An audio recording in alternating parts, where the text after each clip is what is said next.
Hello, welcome to this lecture on body composition. We are going to determine body composition through three different methods that are described in your laboratory manual. We're going to do body mass index, which currently is in chapter 23, and I would also like you to do the homework that is at the end of the chapter. You can either use the sheets that are provided in your textbook and tear them out, or you can print them off from the course site. We're also going to do girth and ratios, as well as the homework at the end of the chapter. And we're going to do skin folds. So we're going to determine body composition using three different methods. Now, independent of actually taking body composition measures and doing the homework, what I would like for you to do is to write an introduction using body composition as the topic.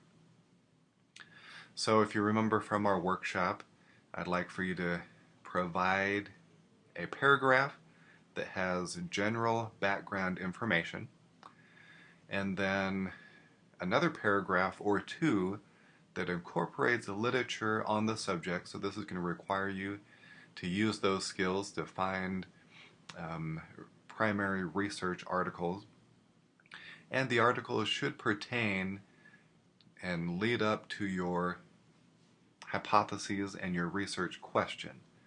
And I'd probably say include the hypothesis and research question in your final paragraph. So starting off, we're probably going to want to have at least 3 paragraphs minimum for this initial introduction that you write. And you can come up with your own question. If you want to, you can use this question, which is, do the 3 methods of body composition provide the same estimates of percent body fat? So it would require you, if you were using the methods in our lab, to find a paper that incorporates BMI, a paper that incorporates girth measurements, and a paper that incorporates skin folds. Now, a word of caution here. With this, you are just writing an introduction, so don't worry, you don't have to try to analyze the data and answer this question. Right now, we're just setting it up, and you're only doing the introduction part. We're going to save methodology for later on, we're going to save results for a different lab, and the overall discussion for a different lab. So right now, I just want you to get really good at writing an introduction. So let's talk about the body mass index real quick. It's mathematically calculated using height and weight, and this has ties into the insurance companies way back, probably in the 1920s and 30s.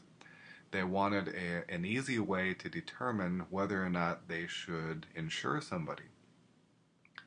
So they figured out these tables, and based on a person's height and weight, whether or not it would be a good insurance risk to provide insurance. And the BMI, you can see there, is associated with increased risk for chronic diseases such as high blood pressure and coronary heart disease. Another word about body mass index, it's okay for groups of people. So if we're testing all elementary age school children, it's a lot easier to get their height and weight and to calculate the body mass index than it is to get each one of them in to do like underwater weighing or something like that. So it's okay for groups, but not for individuals. And once you do the calculations, which I'll show you next, you're going to come up with a score. A score of 18.5 to 24.5 is considered normal. Anywhere over 25 but not over 30 is considered overweight. And then anything over 30, or 30 or over is considered obese. So the values that you need to know in order to calculate the body mass index, you need to know somebody's height in meters, and you need to know their weight in kilograms. And these aren't units of measure that we're comfortable with in the United States. So probably what we're going to do in lab is measure height in inches and then convert it into centimeters and then meters, and then get weight in pounds and convert that into kilograms. And the equation there for the body mass index is the body mass in kilograms divided by the person's height in meters squared. So you can see the reminder there at the bottom. In order to convert weight from pounds into kilograms, we're going to divide by 2.2. And then in order to convert height from inches into meters, I believe, yep, meters, we're going to multiply by 0.0254. So let's do an example. There's a person that comes into the lab and they weigh 149.6 pounds and they are 5 feet 8.5 inches tall. Well, we need to do the conversion from 149.6 pounds divided by 2.2. And this is a good example because it comes out to a nice clean number, but the person weighs 68 kilograms. We also need to determine how many inches 5 feet 8.5 is. So 5 times 12, that equals 60 inches, and then 60 plus 8.5 is 68.5 inches. Then what we're going to do is multiply that by 0.0254, and that gives us 1.74 meters. And in order for us to use this, we also need to square that. So 1.74 squared, and please check me at home as you're listening to this with your cell phone calculator or whatever calculator you have. It should come out to be 3.03. So then to determine what our BMI is, we take 68 kilograms, divide it by that 3.03 meters squared, and the result is 22.4 kilograms per meter squared, and that's our score. Then what we need to do is classify the body mass index according to table 23.2, and you can look that up in your lab book, and that should be a classification of normal. And then what we want to do is categorize that, our score according to age and group and gender, or age group and gender. And you can look that up as well on table 23.4. And if we had a male that was 20 to 29 years old, that score would be average. So moving on, our second method of determining body composition is to use girth measurements. And the reason why we can use this is because it gives us some indication of how fat is distributed around the body. Just like body mass index is an easy measurement to take, waist measurement and hip girth measurements and then the ratio of the two, it also gives us a pretty good idea of the increased risk for cardiovascular disease. And what we're looking for is a waist circumference in men. If men have a waist circumference greater than 102 centimeters, they're at increased risk. And if women have a waist circumference greater than 88 centimeters, they're at increased risk for cardiovascular disease. And what we're going to do is we're going to take 4 measurements in lab. We're going to take the neck, which is inferior to the larynx, with the tape perpendicular to the axis of the neck. And here's a figure for you at the top there. We're also going to do a waist measurement, which we're going to call upper abdominal girth. This is taken at the narrowest or the smallest girth between the xiphoid process and the navel. So moving down, that's the second piece of tape measure that you can see there. And basically it occurs at that natural tapering point in the waist. The third measure is the mid-abdominal, and that's taken right at the level of the navel or the belly button, keeping it perpendicular. So that's the third tape measure down. And then the final measurement we're going to take is the hip or the gluteal girth.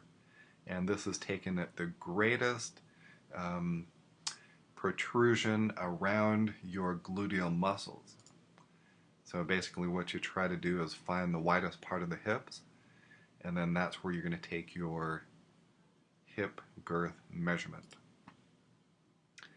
Now in class what we're going to do is we're going to measure each one 3 times, and we're going to use the median score.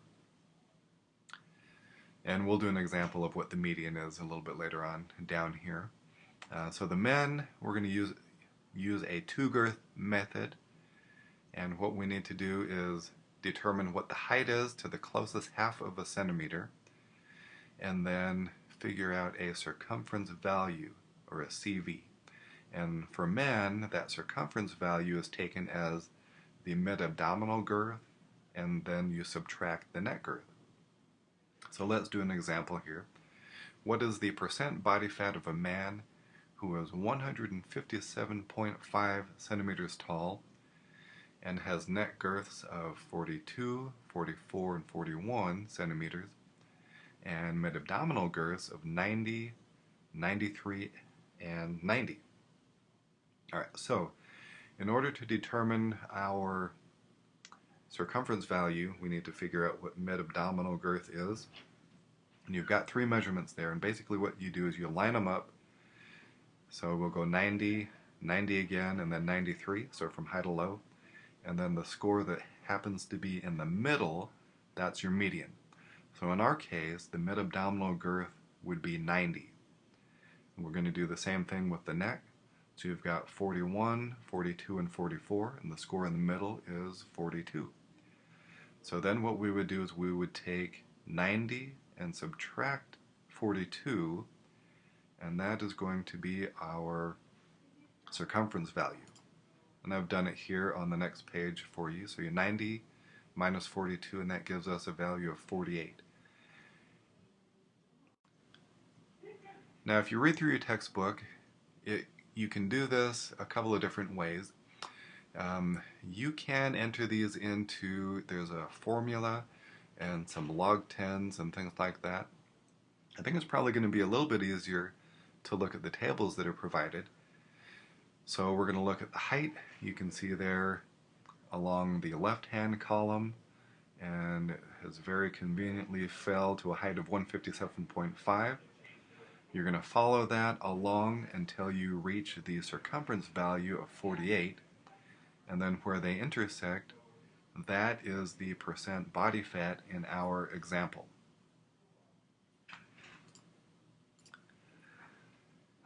For the ladies, we're going to utilize a 3-girth method, again with the height to the closest half a centimeter, and the circumference value is going to be a little bit different than the men. We're going to use the upper abdominal, we're going to add that to the hip, and then subtract the neck. So to do an example, what is the percent body fat of a woman who is 160 centimeters tall, has an upper abdominal girth of 111, 113, and 111. So if you're playing along at home, the median is 111. You've got hip girths there of 51, 51, and 50. So the median there will be 51. And neck girths of 42, 44, and 41. So the median on that one should be 42. Alright, so we've got 111 that we add to 51 and then subtract 42. And again, check me on this, but the circumference value for this lady should be 120 centimeters. And then we know that her height is 160 centimeters, So we look that up on the left-hand side. We scroll over to the right until we hit 120, and her percent body fat is 19. Okay, continuing this on, what are the categories for each individual? Well, we know that the male from that table is 21% body fat. So looking at this particular table, we're going to look down on the male side. And you can see there that it fits into a couple of different possibilities. So it could be health standard, which encompasses anywhere from 8 till 22% body fat. It could be optimal health, which is from 10 to 25. Or technically it could fit into this overfat category.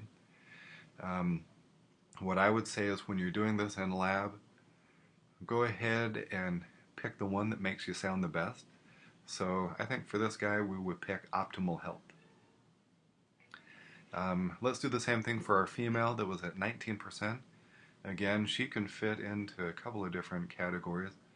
She could fit into the fitness standard. She could fit into optimal fitness. She could fit into optimal health. So really it doesn't matter a whole lot. I go ahead and say optimal fitness just because to me that sounds the best. Alright, let's continue on with girth. And we can do something with only waist measurements. This is what we're going to use as the upper abdominal girth. And since we will take all four in lab, you can already have this measurement.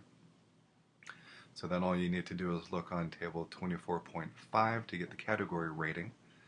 So for example, we have a 21-year-old man with waist measurements of 85, 84, and 87. The median score would be 85. We're going to look in the appropriate category, men 20 to 29 years old, and he falls into the average category based on his girth, his waist girth measure.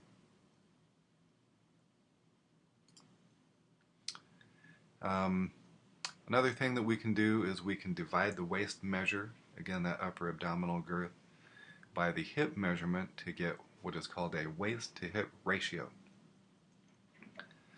So let's do another example. 27-year-old male has a waist girth of 80 centimeters and a hip girth. Okay, sorry about that. I probably should have unplugged my phone before starting this lecture.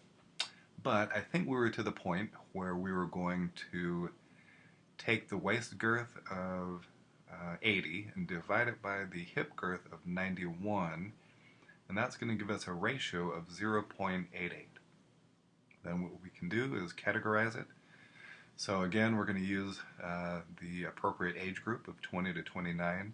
We're going to use the appropriate gender of male, and the 88 or the 0.88 falls into the average category. Another thing that we can do is we can take the mid-abdominal girth and divide it by a person's height to obtain the waist to height ratio. Now this one, your textbook I think says that it was a measurement that had been used pretty far back, and then now it's kind of making a comeback, so that's why they included it. Apparently there is not enough data to provide a category ranking table, but in any case, what they say is basically if you have a ratio greater than 0.5, then that places an individual at greater risk for coronary heart disease or chronic metabolic diseases. And if you have a ratio of 0.5 or below, then you are fine. So we're going to use an example. Somebody has a mid-abdominal girth of 80 centimeters and a height of 160 centimeters. So to do the calculation, you take 80 and divide it by 160. And the waist to height ratio here is 0.5. So they are not at risk, but maybe barely not at risk. And moving on, the final way that we're going to take our body composition measurement in class is through doing skin folds. And kind of like the girth, we're going to assume that fat there's a certain distribution to it. And we know that fat is stored subcutaneously between your skin and your muscles. And because of this, it can be a pretty good measurement of, or I should say pretty good estimate of overall body fatness. We're going to use skin fold calipers with hopefully a standard pinch and standard pinch pressure. Now there are a variety of skin fold calipers. There are some plasticky ones that seem like they've fallen out of a cereal box. Those aren't as good. We've got some skin fold calipers in the lab that we pay $200 to $300 for, and the reason why is because they give you that standard pinch. Now you're going to want to come prepared that day so that you can be a participant and have skin folds taken on you. You should wear loose-fitting clothing, so a loose-fitting shirt as well as shorts. The shorts will allow you to get access to that thigh skin fold that we'll show you a little bit later on. Now the females in the class, you're going to want to wear a sports bra on that day. We have the pectoral measurement that we're going to want to get at. We have subscapular measurement on the back that we're going to need to get at, and then the mid-axilla. And it's a lot easier if you're wearing that sports bra. Also, before class, you shouldn't exercise really hard. That can affect where the fluid is distributed in the body, so you shouldn't be overheated. And also, I know it's really dry here, but we shouldn't, or try not to put on lotion before coming in. It's a whole lot easier to get that skin fold to grab and make that pinch if you're not lotioned up. And the person that is taking the skin fold should do it always on the right side of the body. So if we're doing a tricep skin fold, it's going to be the tricep on the right arm, and we're going to be consistent with taking measurements always on the right side of the body. I'm going to show you some videos later on, and in these videos the people are more often going to be pinching with one hand and then putting calipers on with the other hand. What I would like you to do is to use both hands to pinch at the site, and then if you are right-handed, then maintain the pinch with your left hand. That way you can grab the calipers and put them at the skin fold site. And as you can see there, your left hand should be placed about 1 centimeter above where the skin fold site is. Once you put the caliper on, it's going to be about halfway between the base of where the skin is and the crest of the fold. So the crest is the top of that skin fold where you're pinching, and you're going to put the caliper about halfway between the top of the skin fold and the base of where the skin usually is. You're going to then release the caliper, and you're going to want to read the gauge within 2 seconds, and you're going to read it to the closest half of a millimeter on the caliper. And probably what I would suggest is to go ahead and take your reading, call out the number, and somebody else in your lab group can write the number down for you. You're going to then maintain the pinch, open the jaws back up, and remove the calipers. The participant will thank you if you don't scrape their skin as you are taking the calipers off. We are going to move through each of the 7 skin fold sites in a series. So for example, if you start with the pectoral, you wouldn't do 3 measurements on the pectoral site. You'd move then to the triceps, and then you'd move to the mid-axilla, then you'd move, so you'd move all the way through. You wouldn't continue to take each of the 3 measurements in succession. And this allows for the skin to return to its normal texture and normal volume before the next measure. We're going to take 3 measurements. There are a couple of different ways to do this. In the XPhys lab that you may have taken previous to this, you probably did 2 measurements and then a third if necessary, meaning that your measurements were pretty far apart. The way that this textbook goes through it is that you always take 3 measurements. And then just like we did with the girths, you're going to use the median score as your measurement. So again, for example, if you had 3 measures in the 28, 31, and 27, you would put them in rank order, so 27, 28, and 31, and the 28 would be your score.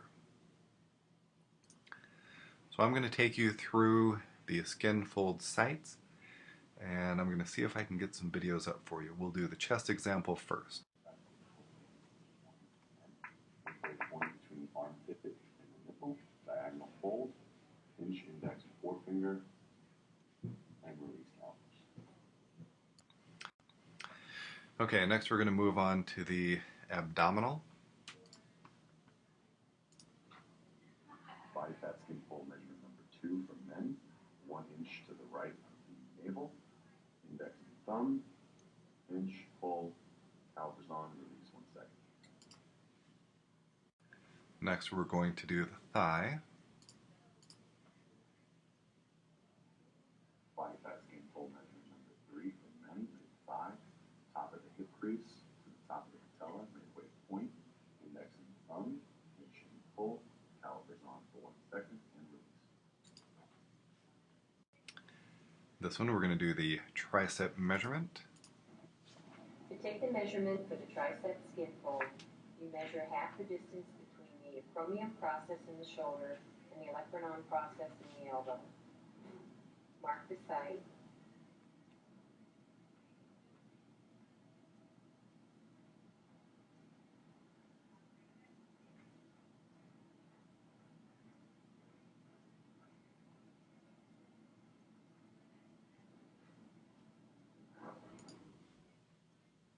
And this one doesn't show you the actual pinch, but it shows you where the site is, and then you would pinch just like normal.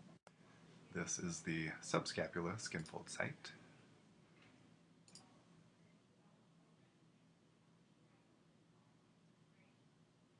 Okay, we're looking now for the subscapular SkinFold site. In order to find that, I must find the most inferior point of the scapula. So again, I palpate around the scapula, trying to find the inferior angle, so the pointy part of the scapula right at the bottom.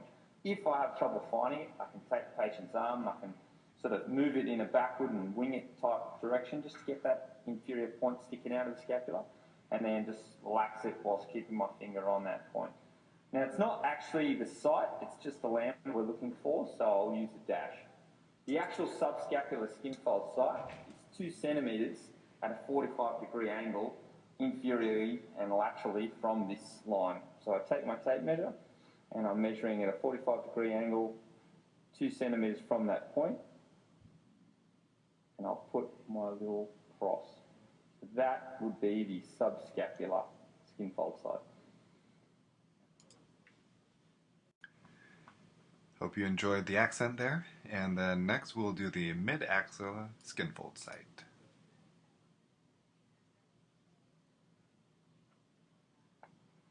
Okay, we need to find the SkinFold site for the mid-axilla.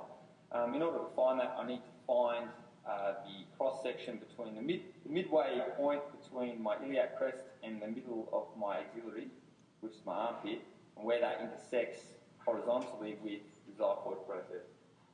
So firstly, to find the xiphoid process, I just palpate up the body. I need to find where the ribs are. Right? So I can find my ribs and I find where those ribs meet.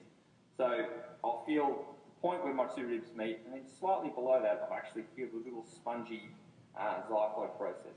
We want to put a marking right on the tip of that xiphoid process. With a little stroke. Now, just turn our patient slightly around. We need to find this midway point between the armpit, or the axillary, and the iliac crest. So again, I take my tape measure. It's a bit of line of sight to find that middle of that armpit there. I take my tape measure down to my iliac crest. I'm looking for a little marking that is directly in line with that, with the xiphoid process. And again, stop this way. I'm looking for that horizontal intersection. So I take my tape measure and I form a horizontal line directly across where those two meet. That is my mid-axillar skin fold site. And finally, we're going to do the suprailiac skin fold site.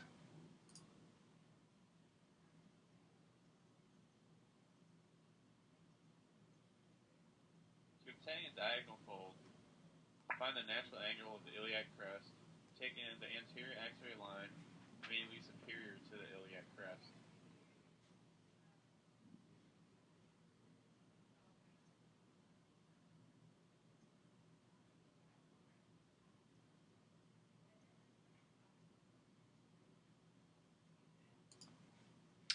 And I'm just going to make a point. Let me scroll back here. Okay. Let me play that again. So you can see what he did here. Anytime you put the skinfold caliper on, you're going to want to make sure that the dial is facing up, so he can look down and see pretty easily what the measure would be. Sometimes, especially when you're starting off, it's tempting to just kind of put it on there. If the dial is facing down, it's a whole lot harder to get that measure. Okay, and we're going to use a 3-site method for determining skin fold, and then also a 7-site method. So for men, the 3 sites that we used are the chest, the abdomen, and the thigh. And basically what we do is we take the chest measure, add that to the abdomen measure, add that to the thigh measure, and that gives us the sum of the 3 skin folds. And in our example, we have a 27-year-old man that has a sum of 3 skin folds of 82 millimeters. Then what we would do is plug it into the equation that's there for body density. One thing that I do need to point out, and I'm not going to read this to you, but you have that 1.1, you have the second part where there's a bunch of zeros and then you multiply it by 0.82. The third part, you see a bunch of zeros and you multiply it by the sum of the skin folds squared. And sometimes if you forget to square that, that'll mess up your overall measure. And then the last component there is the string of zeros, and then you multiply it by the age, which is 27. I would recommend that you go ahead and do this, run this equation. For body density, it's going to come out to 1.0450, I believe. What you'll want to do is take out the body density measurement out to 4 decimal places. If you round it off, then that's going to affect what the sensitivity of your percent body fat. So go ahead and take that out to at least 4 decimal places. Then in order to get our percent body fat, we're going to use the Siri equation.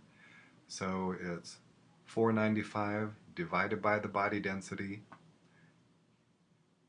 and then subtract 450, and that will give us percent body fat. So it's 24% here.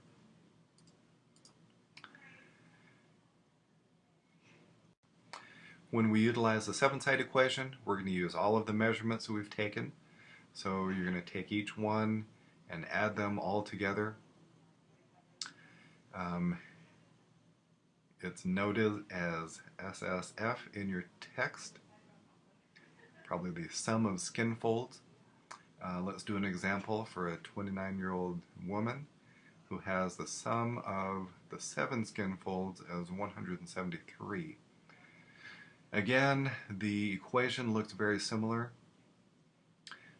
Note also in that third portion there to square the 173. Then you also have that age that's incorporated. Also, take out the body density to at least 4 decimal points. And this one, I guess we've taken it out to 5, but that allows us to be a lot more sensitive. Again, using the same Siri equation, we run it out, and percent body fat for this lady is 31%.